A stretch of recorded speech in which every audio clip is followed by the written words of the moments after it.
So we're here to talk about Rememorex and the new game, Commandroids: A World Transformed. Yes. Woo-hoo. So, to get started, why don't you give us a little breakdown of how this all started? How did Rememorex come to be? How did we turn this into Commandroids? What happened? Well, Rememorex started, and you know, as a lot of games around the time started, which was with Stranger Things, and how, like, weirdly, perfectly inspiring that was.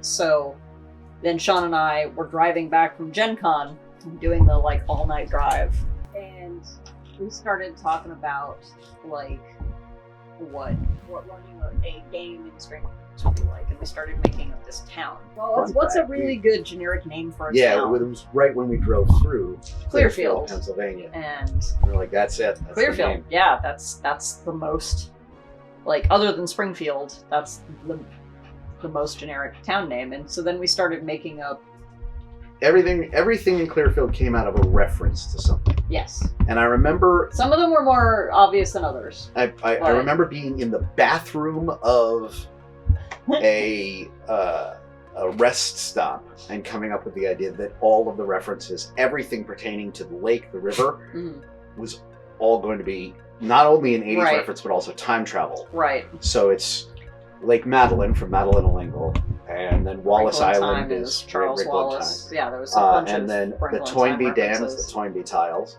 It was the Claremont River, which of course Claremont, who writes about time travel with the X-Men, and I've forgotten about that one. They're all time travel references.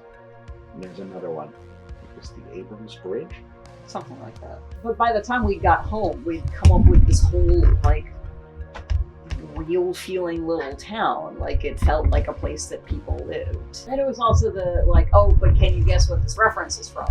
Yeah, we were playing that on. And I still That's how you got Medusa. Yeah, Medusa, the Medusa's, the record store is called Medusa's because there was an under-18 club in Chicago in the 80s called Medusa's. Hey kids, that's going to come up again. It just became this whole place, and then Sean's like, all right, cool, I'm gonna run a game in this. And the response to it was pretty immediate. I sort of put something out on Facebook that was like, hey, if I did this, would anybody be interested? Expecting like 3 or 4 people to be like, hey, you run stuff, I'll play it. And it was just this long thread of people like, can I play it? Can I play it? Can I play it? Yeah. I'm in California, but I'll Skype in. I'm in Canada, but I'll Skype, like, just people from all over, like, can I play this? And I was like, yeah. And then after, I think, the first 5 or 6 months of the game, the players are like, would keep coming to one of us individually and be like, you guys should write a book of this. Yes. Then we used the OmniSystem, which was something that we had come up with for a different game, but it just sort of fit in really well with this very... Tempest Omni was originally a time travel game. Yeah. And it was supposed to be like a very deep time travel game too. It was supposed to be like, you know, it's examining how it feels to be cut adrift in time. And then Sean ran it for a whole bunch of drunk nerds at 4:30 in the morning. Yeah, we learned it could be really funny. And it turned, and that was the time traveling dinosaurs on the moon game. And we're like, well, shit, this can actually also be a hilarious drinking game if you just put random ass shit in there. So, are we allowed to swear during this? This is going on network, right? Obviously, this is news. We want to make sure that it can be. This is going to be for, like, put it up wherever you guys want. I'll put it up on my thing, and it's for. This is your playground. You can say whatever you want. Woo. Yeah. Say that I get real intense. Yeah. F-bomb. We didn't even plan to do that. Marriage. Exclusive. Dirty City drops a bomb. Yeah, you're part of this. You're part of this. Well, it's going to be such an interesting moment anger. when Joey just actually kills that. That was Rememorex. And, yes. And we like worked on it and got some artists together, and I got to explain 80s fashion to people who were born after it. To the millennials. Megan is the millennial whisperer. Not the millennial whisperer, I'm just the fashion whisperer. Also, Sean can't leave well enough alone with anything that we've ever done ever. So... She's real mad. It's all coming out right here. I'm not mad about it, it's just facts. No, you're not wrong. It's science. It's science. It can be tested. And yeah, I proved this with an Etch-a-Sketch. It was like, oh, so let's figure out how to get Saturday morning cartoons into it, because that's an important part of my life and our lives, and you know, like especially the toy aspect.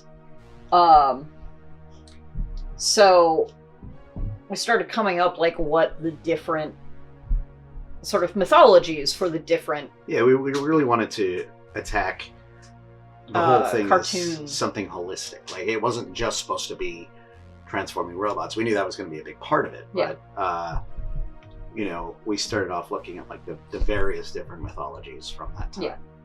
And I mean, it's funny. It's while Commandroids is very much sort of in a similar universe to Rememorex, and the two work together, I still feel like Rememorex is sort of on its own, because Rememorex is much more open. Yeah, Rememorex is whatever you want it to be, so it doesn't necessarily have its own... it's... Like, it's... The world is the 80s. Yeah. But the mythology is whatever you want, so it can be werewolves, it can be lightning monsters, it can be angels, it's whatever. Yeah. But now we're saying, okay, this is a world that has... And it's a term that I keep using because I'm very proud of myself. I don't know. It's good. I really like the term, which is plastic mythology, because, you know, there were these toys and these cartoons, and there was a cosmology to it of a sort. And I think we all sort of agreed that they all kind of occupied the same universe, whether we like it or not. But like, it was in your basement, right? So yeah. Whether or not the cartoons ever crossed over, clearly, you know, He-Man and Optimus Prime knew each other. Well, and also, like, if you were a kid who didn't have a giant specific collection of stuff. No, nobody like, had. Then you'd have, like, you know, you would have your stuffed Scooby dog talking to a Barbie who was also talking to, like, another thing. It was... And we just wanted to take this and say, what if we take this sort of mythology and attack it in a completely serious manner? Like, just taking it very seriously. Like, not joylessly, not mirthlessly. Obviously, it's cheesy and it's funny and you know that but like, taking it... Giving it adult stakes. Yeah. That's what I think is part of it. Is that it's... Yeah, it's as... you know, sort of over the top as the cartoons and toys were. Like, have giant transforming robots. We also have, like, you know, little silly transforming guys, like arcade cabinets. And locking and shit. But, yeah, the refrigerator. The fridge is a creep. Like, we've written him in, and he's horrifying. Well, he's the fridge character that we've written in the book is what was it? It was organic resource management for the Nemesites. So it's a body freezer. It's definitely a body freezer. Yeah, so there's like a lot of Cronenberg in this as well, or it just developed. That was because the coolest part of coming up with these was the way that it organically sort of these various directors sort of started asserting themselves on the mythology. Yeah. So we started with Transformers and it all comes from running these games. And then it became very Cronenberg very quickly. And then the He-Man thing that we were doing, the He-Man Thundercats thing, which is called Myrmidons and Mercuria, rapidly developed this kind of weird Hellraiser, Clive Barker aspect to the villains. But it's that, you know, like this kind of very MTV over the top. Yeah. I guess MTV would be the director that would be the director that informs the Holomatics. Yeah. But anyway, so getting a little bit off target, as we want to do. We wanted to go with the Commandroids and the transforming robots first because that's Sean's favorite thing in the world next to Star Wars. And I think it was the one where we knew there was the most accessible fan base. There is a very huge and clearly defined Transformers community that which we got to experience more recently. It was pretty neat. I was really happy with that. We went to very cool. TFCon Very cool. in Toronto, and that was a really nice time. So Yeah, it was fun. but still, you filled out Commandroids the most first because It's just the one I knew best. Yeah, I could make it pretty easily. because you are a repository of Transformers fact and trivia in a pretty, There's also been, I think, a fairly pretty sizable way. high amount of interest in Delta Eagle 6 from No, that's true. That's the G.I. Joe. G.I. Joe and the 18.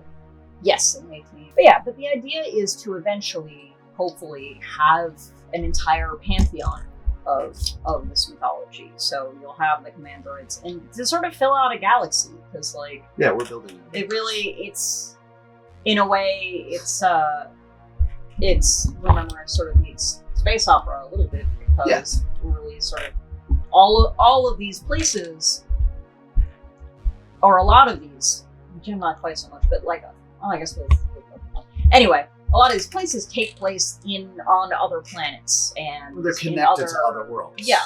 And even Holomatics is connected to other worlds because of the antagonists. I don't want to give too much away. Yeah, we'll get to that. Yeah, but I don't know. I'm just excited. I'm excited for Commandroids because I think it's a really neat universe. I honestly think it's because I was writing a blurb for it today and I was realizing that's fairly topical. Like, who are the good guys?